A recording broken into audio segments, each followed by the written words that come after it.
And by the way, there's this new film out called Active Measures, which is very much sort of like I sort of see it as like the U.S. establishment's perspective and propaganda about this moment in history and about the Russia and Trump operation.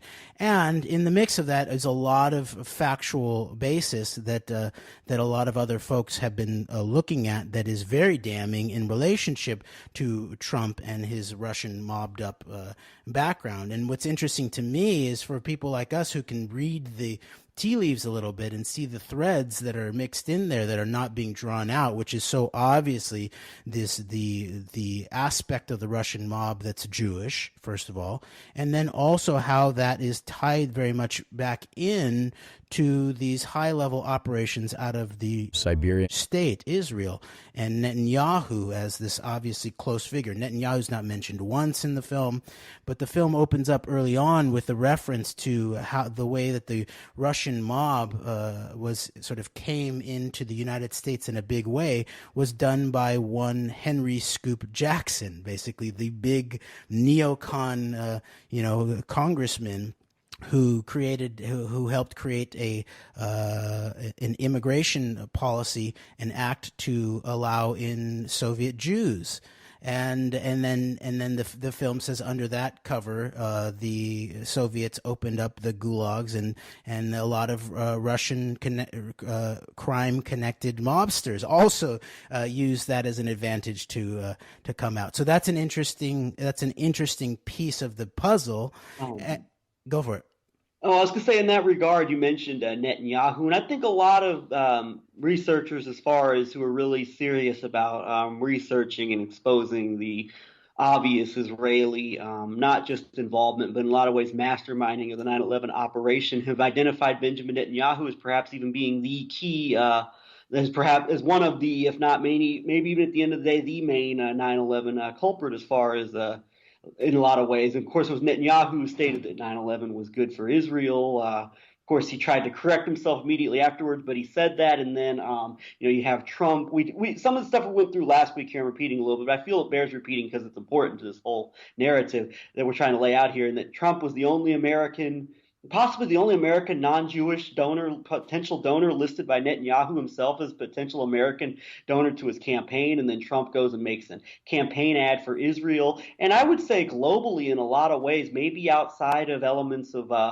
those who want, I guess, quote unquote, détente with Russia, and then a lot of the American right wing.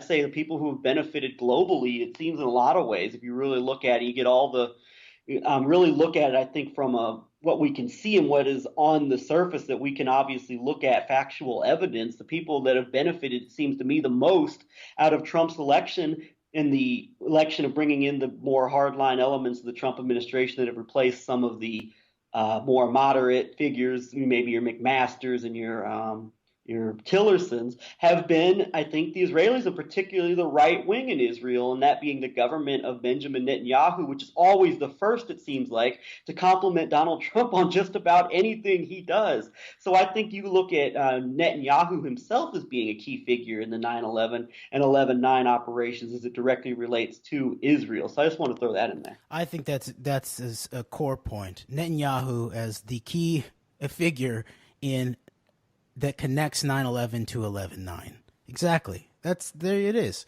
And what's interesting, back to this Active Measures film, is the sort of, if the Scoop Jackson involvement in the Soviet Jewish Immigration Act is sort of key to the import of the Russian mob aspect into the United States.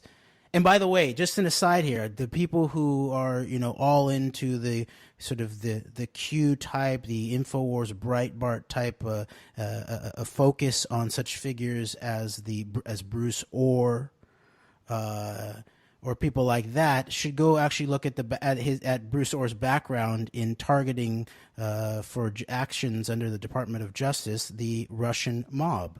So is this really just some type of Russian mob cover up under the guise of rooting out the deep state and the deep state traitors? I think people should go look at that and see if there's something going on with that.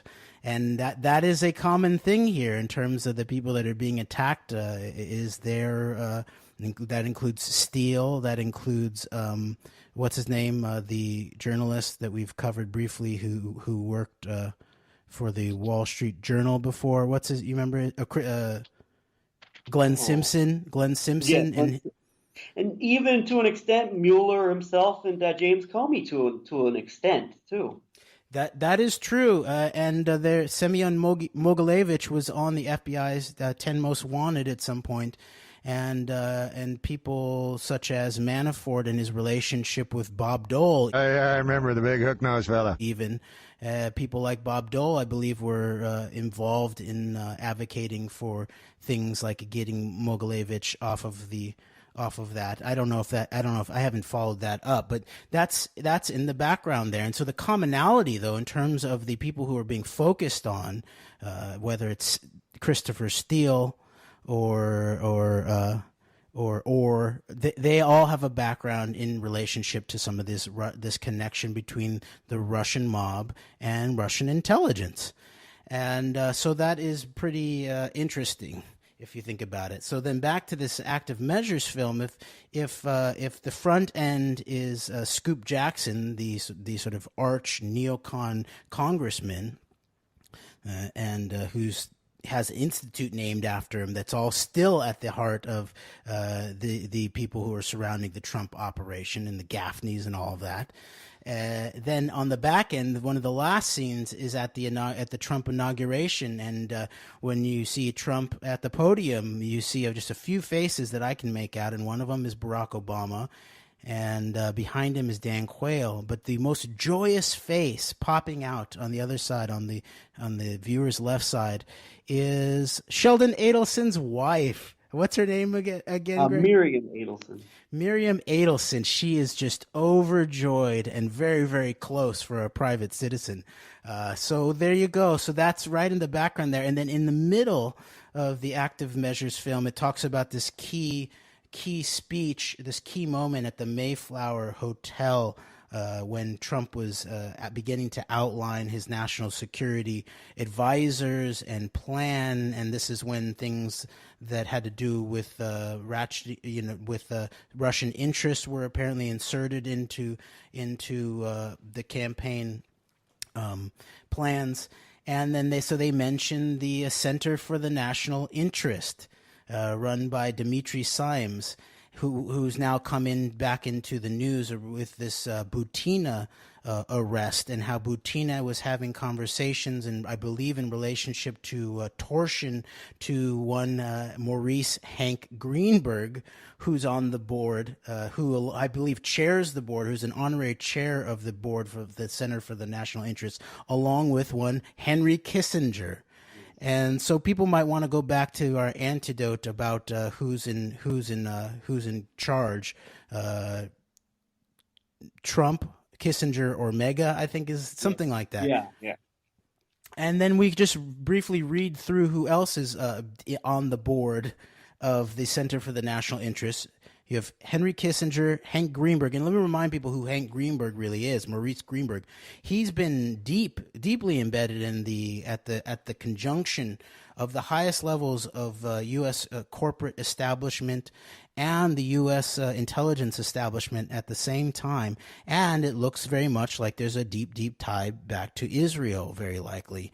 And Hank Greenberg headed up AIG, which also was, I believe, the parent company of Marsh McClellan, which was a key location in the trade towers on September 11th in terms of the original impacts.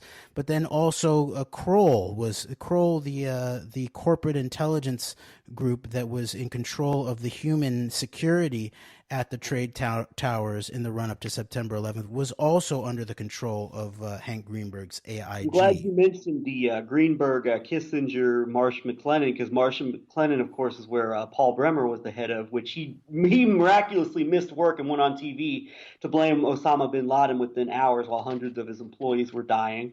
And as a quick aside, I would say that you mentioned the Miriam Adelson at the inauguration. We did an episode covering this New Yorker article, Trump's New World Order, which basically is about the remaking of the Middle East under Trump and the kind of the connection and the nexus and the bringing together of Israel with the Arab kingdoms under the eye of Trump and people like Jared Kushner. I believe it was Sergei Lavrov, the Russian ambassador to the U.S., was quoted as saying that, pointing, I believe it may have been at Ron Dermer, and saying that this man is the most important person at the inauguration. So you have that too.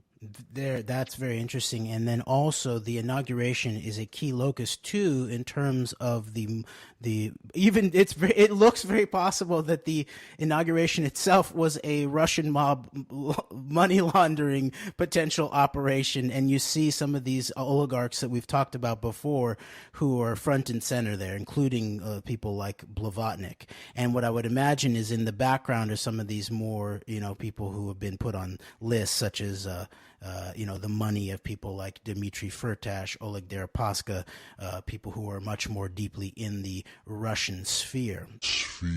Siberian sphere. So so we have Kissinger and Greenberg on the board of Center for the National Interest, and then you also have one Dov Zakheim, who was a head of the Pentagon's Inspector General. No, not Inspector General. What was the comptroller? He was the comptroller, exactly. So the day after Donald Rumsfeld announces the $2.3 trillion that are unaccounted for basically oversaw the Pentagon, the money going in the Pentagon. Yes, and so then you have one Dov Zakheim who's tied into not only the money at the Pentagon, but then also is tied into such firms that deal in things like remote controlling of aircraft and that type of thing. But also, I believe he was at Booz Allen Hamilton ultimately. And I believe it's the case, people should research this, and there's a lot of focus. I know that my focus has largely been about, in terms of what actually happened on September 11th around the World Trade Centers. There's a few reasons for that. One is because that's where the majority of the murder and the destruction happened. The other thing is that it's the most open, sourceable. We have multiple videos and audio and investigations of the physical evidence there, and eyewitnesses that we can see being interviewed on that morning, as opposed to what happened at the Pentagon, which I think is also things get more absurd than this. Enter P-Tech. The Israeli Mossad also had their hands in the most sensitive computer networks in the U.S. government through a little-known firm called P-Tech. 9/11 was also a computer crime. America's security apparatus and infrastructure would have reacted to the hijacking, then scrambled fighter jets, and would have eliminated the threats to thousands of Americans. Unfortunately, most of the critical computer systems were run by P-Tech. This left gaping holes in the communication networks and interoperability between the computer systems, which would allow a hijacker to cause severe miscommunication and delay any reaction to the real-time hijacking. Keep in mind, there were drills going on of flights crashing into buildings on 9/11, as well as other drills, such as Operation Northern Vigilance, Operation Vigilant Guardian, Operation Northern Guardian, and Operation Vigilant Warrior. Joe Bergantino, a reporter for WBZ-TV's investigative team, was torn. He could risk breaking a story based on months of work investigating a software firm linked to terrorism, or heed the government's demand to hold the story for national security reasons. In mid-June, Bergantino received a tip from a woman in New York who suspected that P-Tech, a computer software company in Quincy, Massachusetts, had ties to terrorists. P-TECH specializes in developing software that manages information contained in computer networks. Brigantino's investigation revealed that P-TECH's clients included many federal government agencies, including the U.S. Army, the U.S. Air Force, the U.S. Naval Air Command, Congress, the Department of Energy, the Federal Aviation Administration, or FAA, and the Internal Revenue Service, as well as NATO and the Federal Bureau of Investigation, and moreover, the Secret Service and even the White House.